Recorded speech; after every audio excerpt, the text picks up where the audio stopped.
Hello, how you doing today? This is Ferrante Frazier, Dr. Ferrante Frazier with Natural as F and Savannah Natural Health. We're back here to teach you some holistic ways on how to correct health issues without the use of medicines, without the use of herbs or any type of remedies or anything like that. Most people, when they're looking to heal themselves, the first thing they ask is, what can I take? What remedy or what um, you know, um, supplement could I use to offset these symptoms that I'm having? Our thing is to treat symptoms. That's the most things that most people want to do when they're having these, you know, nauseous or nuisance of symptoms. They want to find ways to get it to stop. We teach you how to get it to stop permanently by removing the cause. You know, we don't just suppress it and then it flare back up later, or you have to up your dose on the remedy or the treatment. We teach you how to remove the cause. Get your hand out of the fire and it'll stop burning. you know Stop drinking and you'll stop getting drunk. you know get out of the sun and you'll stop burning. you know get out of the cold and you'll stop shivering and freezing. So we look at the cause. We don't palliate or suppress the symptoms that is the poisons in our body is causing, or the bad habit is causing. All right. So we address that, the cause and not the effect of the cause. That's what symptom suppressing and symptom palliation is. You're addressing the effects of the cause. All right. As think about a man who, he's drunk, and he don't address that his drunkenness or his slurred speech is due to his alcohol, but he want to try to take something to stop the slurred speech. um, he's not walking properly. He want to take something or get on some crutches to walk properly while he's drinking. All these different effects of drunkenness is being palliated or suppressed. So that's how I want you to look at this when we're talking about the symptoms that you're suffering from. There is no cure for it. The only cure is to remove cause. That's the only cure to your problem. Everything else is palliation or suppression. Now, the effects of palliation and suppressing will lead to chronic issues. When you don't let an acute issue heal properly or naturally by removing cause, then that problem will eventually become chronic in your life. It's there to stay then. There is no getting rid of it unless you really, really, do a about face in your daily habits and start living according to natural hygiene. That's what we teach here at Savannah Natural Health and on this show, Natural as F, that you will be seeing every Tuesday at 6 o'clock. You'll be learning about natural hygiene.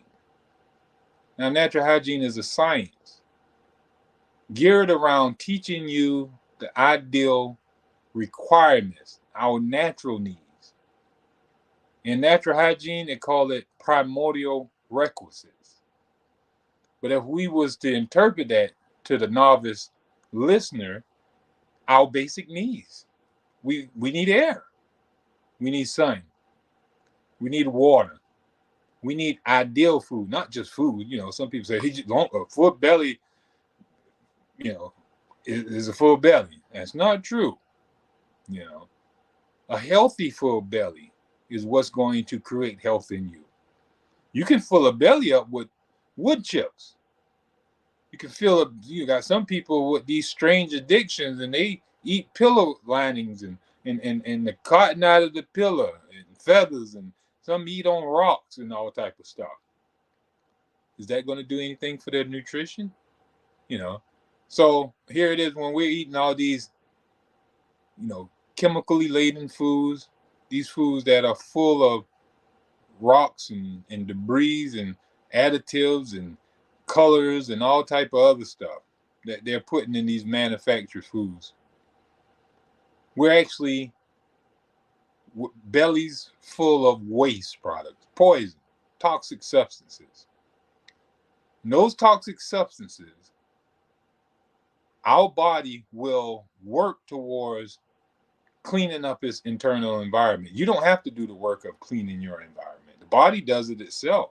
You don't have to take no pill to detox. Your body is going to get rid of that poison.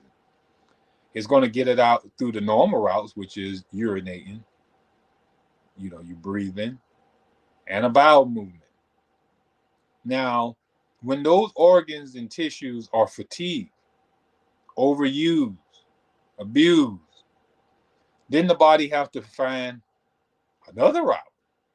It can't use the routes that were designed for elimination, because you eliminate carbon gases and other forms of gas out through your lungs. The kidneys get rid of crystals and chemical waste. The colon it extracts solid matter up out of the colon. So these three organs are designed to keep the blood clean at all times. But they falter in their job when they don't have functioning power. In natural hygiene, we call it nerve energy. Most people know it as vitality, vital force, biotic force, energy, power, functioning power. All those are synonymous with each other. So when you're ran out of power, then the organs of detoxification fail in doing their job. They have no power to work. They have no energy to work, just like you. You fatigued and tired. You don't want to go out there and work. You don't want to even go downstairs and take the dog out. You don't even want to get up and fix you nothing to eat because you are fatigued. Now imagine when the colon is fatigued. We call it constipation. But what we do, we beat a tired colon into action. All right. And we wonder why we even suffer more chronic constipation. We force the kidneys to filter out waste when it's tired. We call them diuretics. And we take these things and we end up with failure of our kidneys. Our kidneys become fatigued from overwork. And it starts to atrophy, meaning that it starts degenerating, becoming small. So a small kidney can't do what a big kidney could do. So your vitality, your health potential has been diminished. All right. Same thing with the lungs. They put us on expectorants. They have it where we have toxins coming out of the lungs. All right. And this does damage to those organs as well. We have carbon build up. But this is not our subject today. It's just that I want to put it back in your mind about the true conditions of health, because that's what our show is based on. The natural as F situation. You want to be natural. All right. It's not natural to take herbs, remedies, medicines, and be treated in any way. Surgeries are not even natural. It's natural for you to naturally be healthy. But for you to be healthy, there are conditions. Health is not unconditional. It comes with conditions. And those conditions are what we call primordial requisites. Interpreted, our basic needs. All right. So our basic needs: fresh air, water, sun, ideal food, cleanliness, regular exercise, rest and relaxation, nurturing relationships, the will to live, a cheerful outlook, freedom from stress, and staying away from toxic people. Now, we see in our community, and I'm talking the Black community here, because this is the platform, Our Black Media. In the Black community, our children are under huge amounts of stress. And according to scientific research, the stress that our kids are under at an early age already breaks them mentally down, physically down, and emotionally down. So when we say that, they should overcome and all kind of different stuff, we're not setting them up for success. And then when they go out here and beat on each other, robbing and stealing and doing all kind of stuff, we're saying, well, what's wrong with them? They're only doing according to the environmental exposure that they had, what they went through. Those who usually grow up in the, in the projects, that's all they've been around. People selling dope, shooting one another, fussing and all kind of stuff. So that's what's programmed into their subconscious mind. So our thing is to teach our kids and ourselves, not just the kids, because some of us adults are out of our mind as well. Even to the point where we think that we're dictators about other people's lives, that we can control other people's lives. And if they're not following our beliefs, then they're wrong. I'm telling people, hey, eating chicken is unhealthy, but I can't force that on anybody. All I can do is advise them. But you got some people out here that tell you, well, you shouldn't be doing that. That's illegal. Well, it's nothing illegal to me. I'm not a legal person. But that's neither here nor there. I am just a man, and I have my own personal beliefs. But in teaching about a better mindset, because a lot of times we suffer health issues that is not corrected when the diet is changed. I've had clients come into my office and they're suffering a physical symptom, and I put them on a better eating style, have them going out there getting sunlight, have them drinking clean, pure water, have them, cleaning up their air, and their issues still don't get better. When that's the situation, well, I make sure I just go ahead and nip all that in the bud now, but early in the days, I dig into their thought patterns, their mind, the mind of man. And when we dig into that, we see that there's turmoil in the brain. Now, we got to think about it. I was just talking about some people who want to dictate their beliefs to you and all type of other stuff. When you go into the grocery store is ran by a brain, all right? The banks are ran by brains. I know we say people, but those people are operating from the state of their brain. So brains run the hospital, brains run the government, in whatever state that brain is in, we're going to see the effects trickling down into our hospital. We'll see foolishness, or we'll see greatness. In a healthy brain, we'll see greatness. In a toxic brain, we'll see foolishness. In a healthy brain, in a bank, we'll see good things.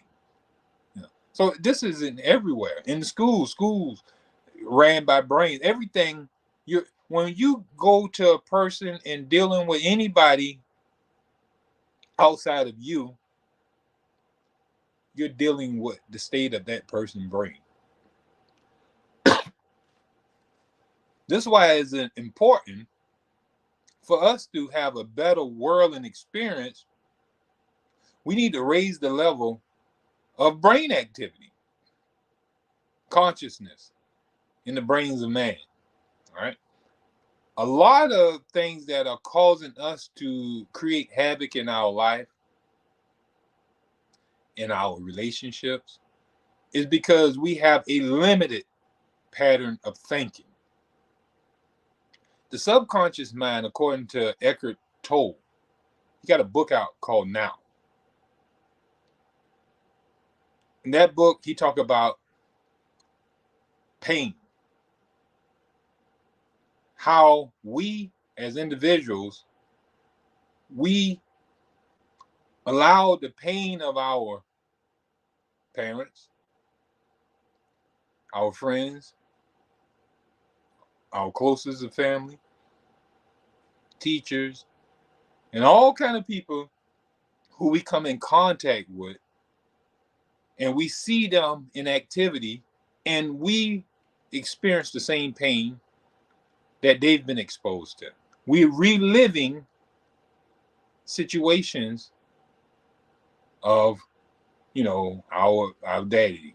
You're going through the same stuff your daddy went through. You're going through the same stuff, your mama going through. You turn out just like your mother. You turn out just like your daddy and stuff like that. So we're living the same pain. So the subconscious mind at an early age starts getting programmed. And over time, they call it LTP, long time potentiation. So you've been exposed to a way of living for a long time. That's all your conscious mind, your subconscious mind is programmed to do. Even if you consciously want to change what's going on in your life, your subconscious mind is more powerful than your conscious mind because it's automatic. It's on go. It's programmed, and that program is going to run. It's going to run. It's going to run. You notice that you don't want to eat bad foods consciously. Everybody want to be healthy consciously, but subconsciously we're addicted. We driven to go get the ice cream. We're driven to go get the turkey wings smothered in gravy over white rice and all kind of other foods that are just not going to digest in our stomach, that our body cannot bring up. Right? We had said mental health days are so important, especially for the young folks. This is true, but we don't look at that in teaching the young people. We just want to teach them math. We just want to teach them some basic science. We just want to teach them how to, speak proper grammar, and different things of that nature. But we lack teaching them about that internal dialogue. I don't remember a class that I had in my whole 12 years in public school where it taught me to look at my internal dialogue, my self-talk, that conversation that I have that no one else can hear. Now, if that conversation, that internal dialogue is toxic, then my behavior is going to reflect that toxic conversation I'm having. In my mind, I'm mind reading people already. Oh, that person must be just don't like me. Look how their face is all turned up. So we're reading cues, and we really are not able to read the cues that we're seeing, and we act on those false cues. And that's why you see a lot of turmoil. People, I don't know why he did this to me. You know why I did it, because you did this and this.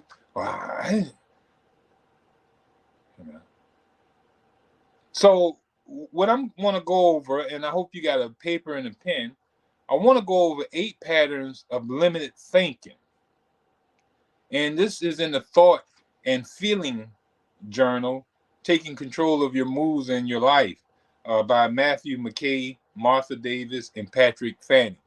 All those are PhDs. So they're doctors in their field, and this is what they study. And they talk about the internal dialogue, which was checking out the pattern of thinking. Now, number 1, I want you to write this down. It's called filtering. Now, a lot of these patterns of thinking that I'm going to be exposing you to, it's not always that we just only doing one. Sometimes we're doing two at one time. They intermingle with each other. They overlap and stuff. So sometimes we can do all 8 patterns of limited thinking all at one time. That's a bad state to be in. But you're going to see in these patterns somewhere, it's like a mirror you're going to see right now. You're going to see yourself. Filtering is characterized by a sort of tunnel vision, looking at only one element of a situation to the exclusion of everything else. A single detail becomes the focus, and the whole event or situation is colored by this detail. For example, a computer draftsman who was uncomfortable with criticism was praised for the quality of his recent detailed drawings and asked if he could get the next job out just a little bit more quickly. All right. So this is an example of filtering. Now, I used to do it myself when I used to teach at certain universities or go in there and do like speakings and different things, or when I was speaking some of these community centers in our area, I would go in there and I would speak and expose them to natural hygiene. Now, I would have like probably about 100 people show up, and 98 of them would be buying my books. They would be trying to take pictures with me after the seminar. They would, be so excited and like, wow, we was waiting to hear this type of information, and what could we do more about it? And I mean, they were so, gleed about what we were bringing to them. Then there would be two, see them rushing out the door, or in their statement, they'd be like, man, I'm not about to mess with that. I'm gonna take my medicine. You're not gonna get me off my medicine. Medical science has progressed so much. Now, I would at the beginning, I would be where I would be at the like, what could I have said? My mind would not even focus on the 98 that just praised me in this teaching, them of natural hygiene. But the two that didn't comprehend it or was in conflict with what I was teaching, those my mind just geared down on. Like, what could I have said? I probably should have took it from a different route and taught them this way. Or I wish I could sit with them and, why are they talking like that? So it would bother me all day, and can't even focus on the 98 that received the message properly. This guy here, he was praised on his drawings, but I mean, praise, saying, man, this is marvelous. But in doing so, his boss said, the next job, could you get it out just a little bit more quickly? And he forgot the praise. He geared on it like thinking that, oh, my bosses think that I'm dawdling. My bosses think that I'm playing around, because why did he say that? And he's just sitting there going off on that constantly. So here it is. We're filtering out the good and focusing on the bad. And a lot of us do that in our life. Example. My wife, she'll come home. She'll be there on the phone telling the girls they better have this house clean. Have this house straightened up. She better not see nothing messed up in there. Now the girls will spend most of their day and time getting this house cleaned up that they can see that need to be clean in their state of consciousness. My wife, she's coming in there looking for something bad. She don't see that the whole house has really been clean. All she sees is one book still left on the couch. But everything else is clean. But that book should have been put up too, in her mind. So she'd go in, hey, fussing like, hey, who left this book out? I thought I told y'all to clean the place up. Y'all didn't clean the place up, So here it is now. She filtered out all the good stuff that them girls done did. And now what? It's just focusing on the negative. Filtering. Each person looks through his or her own particular tunnel. Depressed people are hypersensitive to loss and blind to gain. That's all they do is like, oh, I'm not going to do anything because I lost money 10 years ago. It could have been 10 years ago. I'm not going to invest in the stock market. It happened 10 years ago, 20 years ago, I don't want to get back behind the wheel because last time I was behind the wheel, I wrecked. So they don't even get in cars anymore. And they drove the car 20 years prior to their last time, 10 years ago. All right.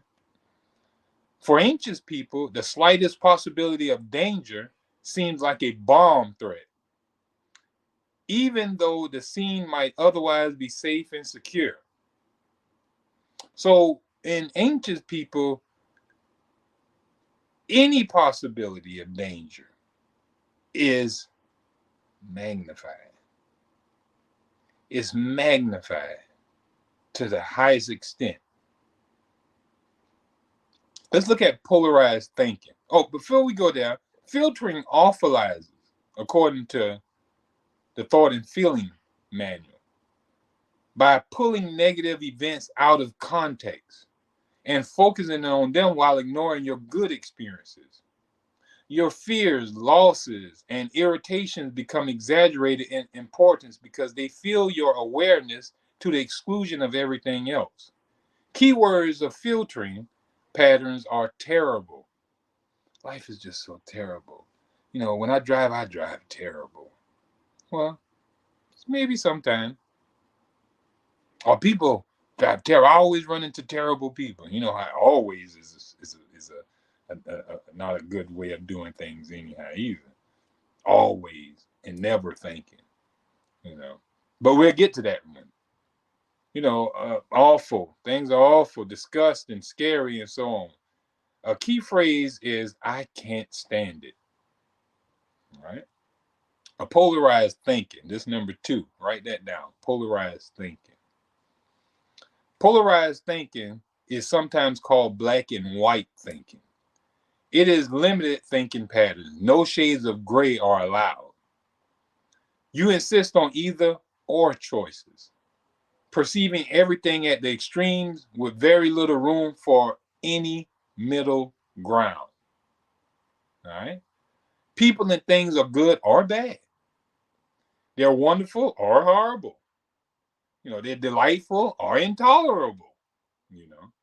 Since your interpretations are extreme, your emotional reactions are also extreme. They fluctuate with despair to elation, to ecstasy, then to terror. So not only are your thoughts, either at one end of the spectrum or at the other end of the spectrum, but even your emotions. You see some people extremely happy, or you see them extremely sad. No in between. They're always going from, like they said, going to 100 real quick. The greatest danger in polarized thinking is its impact on how you judge yourself.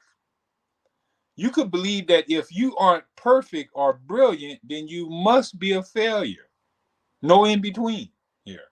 No middle ground. So when you are polarized thinking and you make a mistake, then you may be saying to yourself subconsciously, I am a failure because I ain't perfect. Because I can only be perfect or I can be imperfect.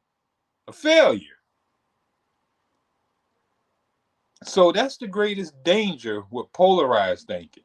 You could believe that, there's no room for mistakes or mediocrity. For example, a charter bus driver told himself he was a real loser when he took the wrong freeway exit. and had to drive 2 miles out of his way. One mistake meant that he was incompetent and worthless. Now, some of this may seem like, man, why people actually think like that? Yes, I'm telling you, they do. I've had to help a lot of clients overcome their limited patterns of thinking that were causing them so much sabotage in their lives. All right.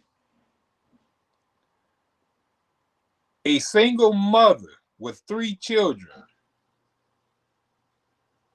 is determined to be strong and in charge. But the moment she felt nervous or something like that, to herself, she began thinking that she's weak, or falling apart. No middle ground. Like she can't make one mistake. Something is going wrong. Number 3, overgeneralization.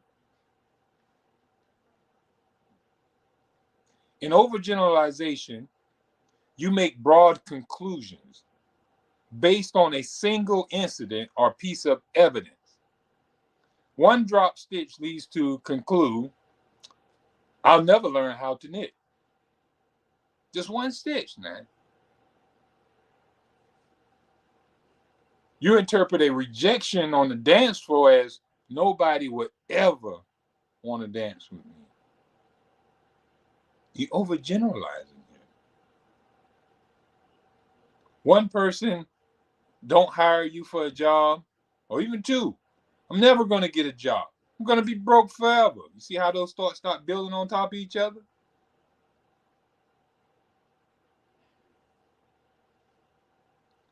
This pattern can lead to an increasingly restricted life.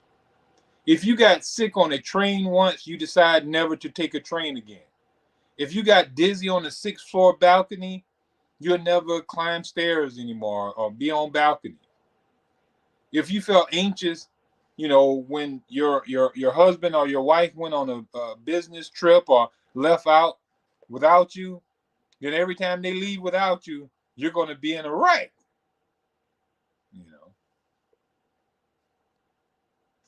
Overgeneralization are often couched in a form of absolute statements, as if there are some immutable law that governs and limits your chances for happiness, right? You may be overgeneralizing every, all, never, always, everybody, and nobody. Nobody loves me. Well, nobody? Everybody hates me. Well, and I didn't have people talking to me. I had to tell one of my clients the other day when I was talking to him, it said, all my relationships, she said, I can't be in a relationship. All my relationships are toxic. I said, all of them? She was like, yes, all of them. I said, well, goodness. I mean, you've been seeing each other for 2 months now. And you've been telling me all this good stuff that's been happening to you. Your health issues have disappeared and your mentality is getting stronger. You're getting back the will to live and all type of thing. I would think that's a healthy relationship me and you have. And she's like, oh, I didn't look at that.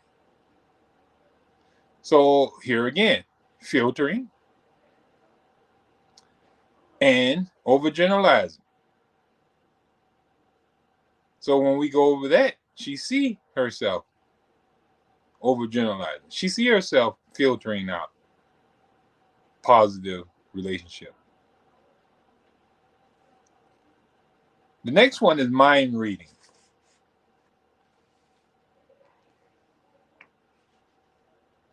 When you mind read, you assume you know how others are feeling and what motivates them, which can lead to a snap judgment. He's just acting that way because he's jealous. She's only interested in your money. He's afraid to show he cares.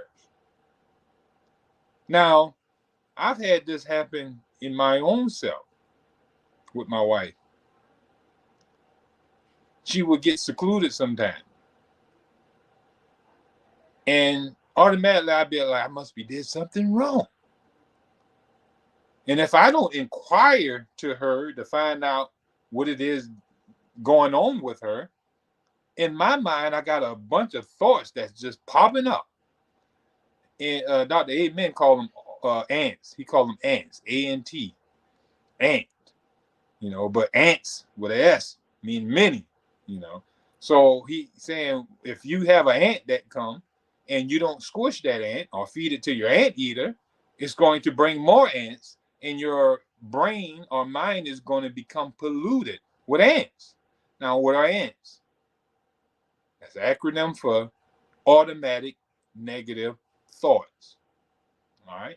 So my population of ants have grown because I did not do anything to stop it. I let it run. I let my mind just run. So here it is. In my mind, I'm thinking I've done something wrong, and she got to be mad at me. Who else can she be mad at? She's not married to nobody else. The kids, I don't see none of them, her fussing at them or anything like that. So who can she be mad at? It's got to be me. And then, I start acting.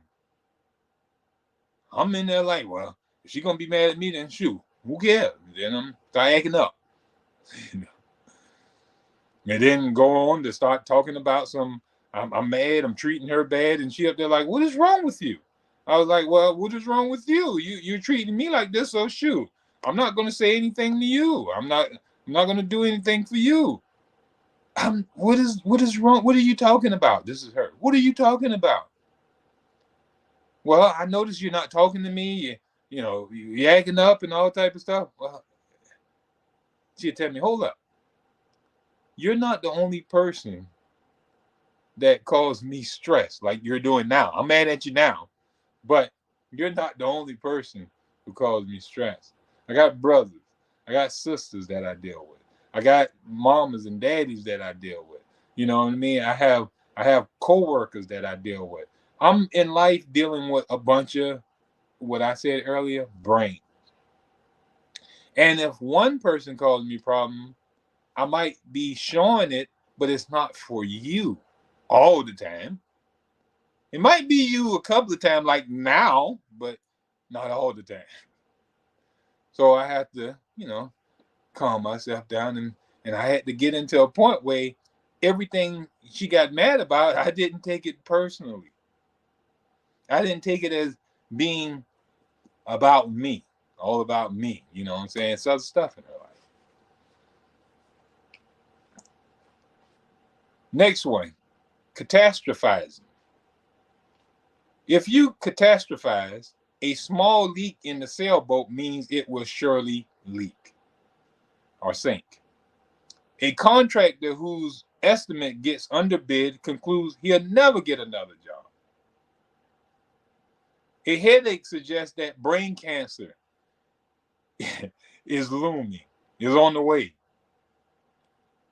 Catastrophic thoughts often start with the words, what if? Well, what if I am? What if I do have cancer? My head been hurting 2 days now. And I remember my mama head hurting when she ended up suffering and dying from cancer. I remember reading in a book where people with cancer had headaches. So if that's what I've been exposed to, and then I get a headache and it lasted for 2 days, guess what the subconscious telling me? Oh man, we might have brain cancer. So if the subconscious believes that to be true and you're thinking that, then it's going to start producing symptoms of what you believe you have.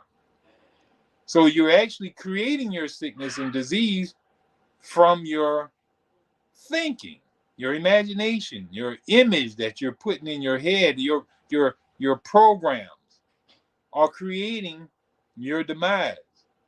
So if you want to change your world, you must change your brain, change your thought pattern. There's a book out that teaches this called, Think and Grow Rich. you know. When we look at the next one,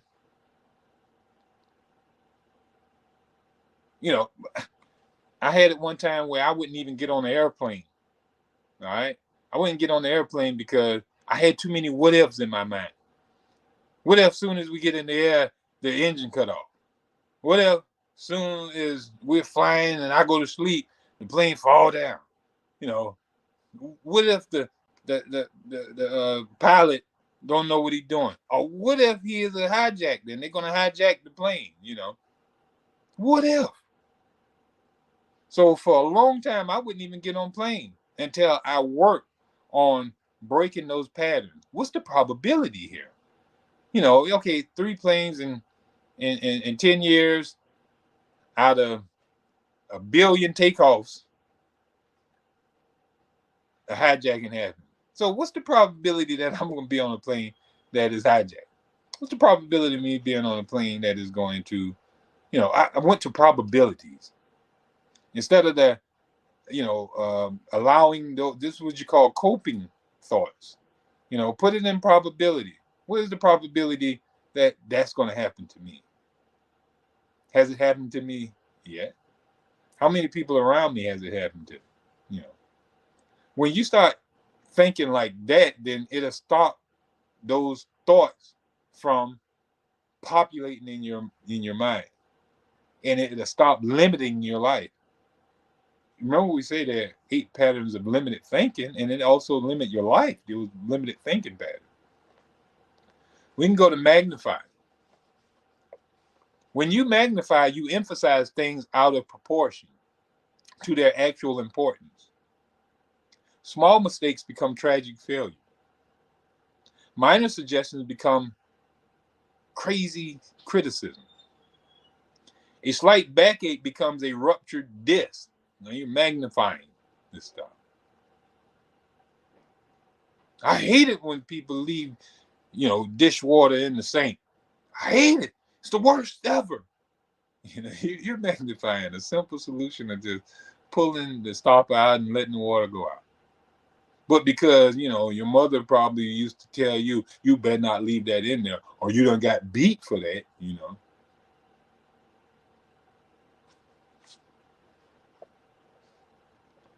Slight obstacles seem like overwhelming barriers when you magnify a situation. I can't do that.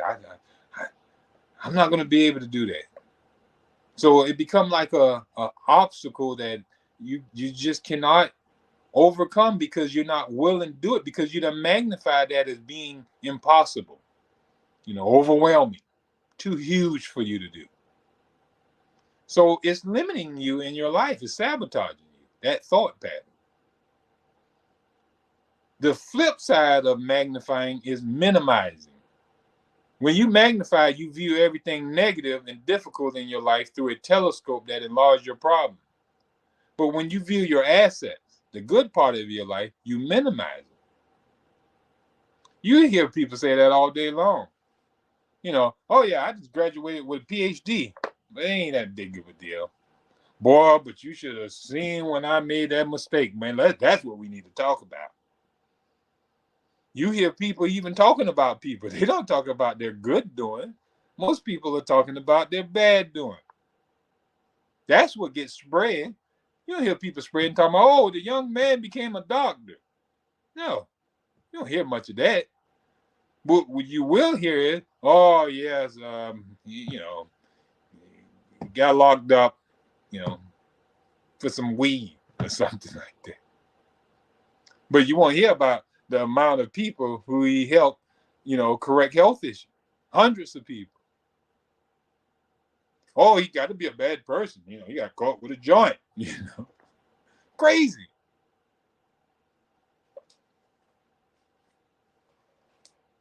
Then we'll go to personalization. There are 2 kinds of personalization. One involves directly comparing yourself with other people. He plays piano so much better than I do. I'm not smart enough to go with this crowd. She knows herself a lot better than I know myself.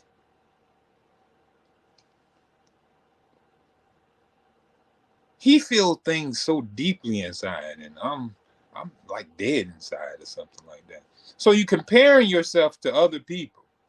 You're usually looking at people and sizing them up. Look at his muscles. I think I got bigger muscles than him. You're always comparing yourself to other people.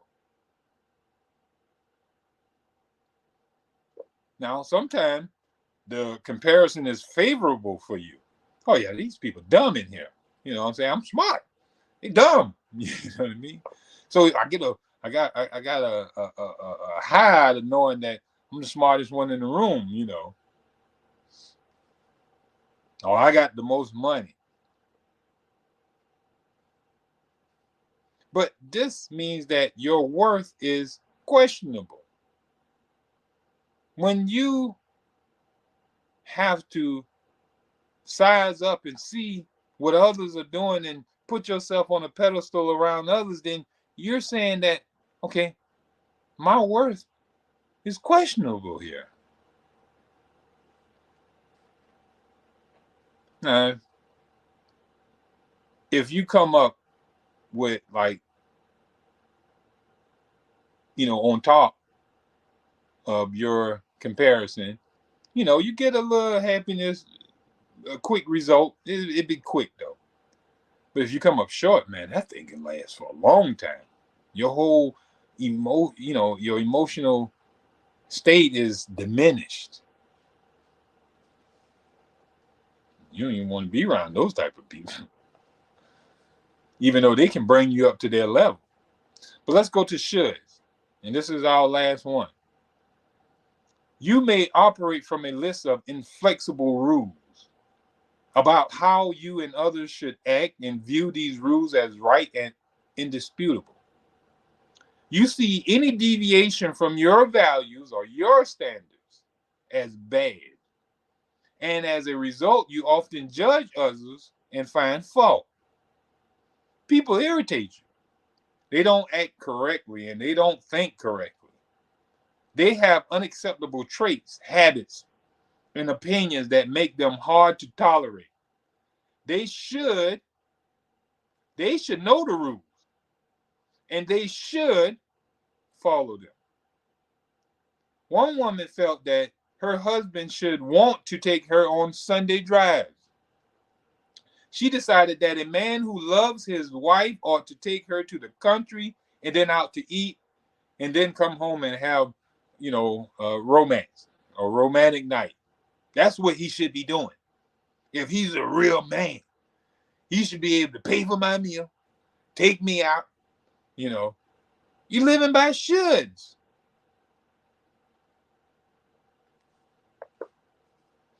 The woman should want to make love to me because, I pay her bill. That's what women do, right? That's the rule. I buy you a chicken box, you produce. Buy your Happy Meal, you produce. Living by, don't y'all get mad at me. But these rules. And why are they not following the rule?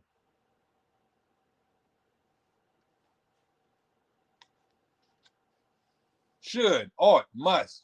Those would kind of have you doing that. All right.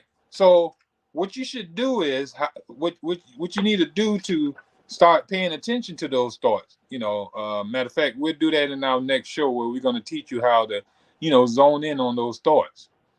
But all you have to do is start writing them down.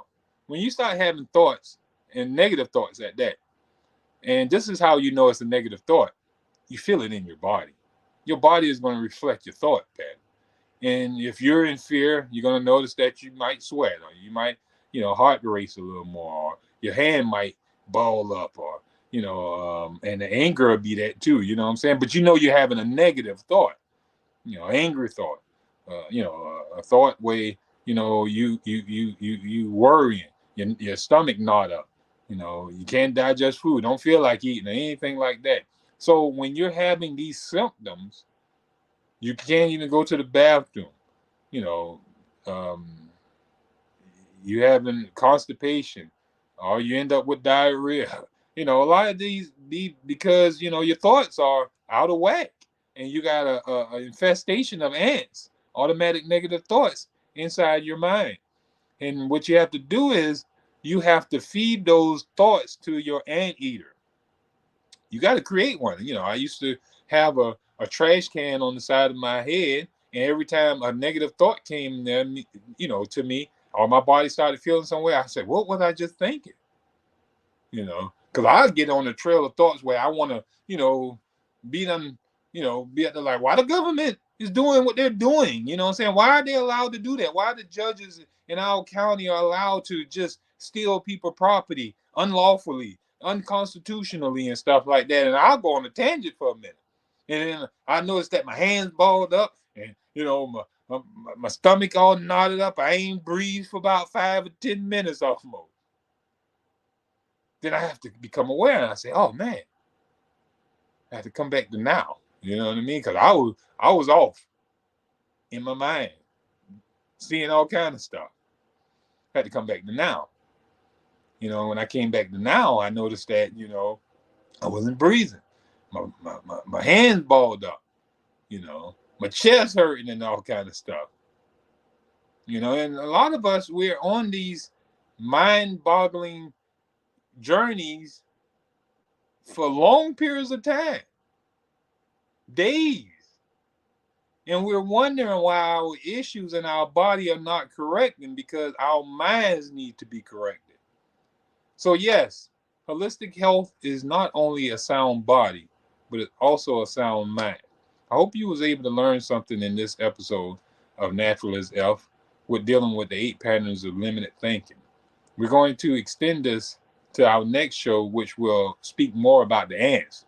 They're pretty much similar to the 8 patterns of limited thinking, but it's coming from a different perspective where you can get a broad range of understanding of how to remove the negative thoughts out of your mind, where you can create a better life. Change the brain, change your life. All right. So best of health and happiness. This has been Dr. Ferrante Frazier with Savannah Natural Health. Please tune in and share our shows. And we thank Our Black Media for allowing us to present this information to their viewers. We always thank our viewers for tuning in. We love y'all, and y'all have a wonderful night. Talk to y'all later.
I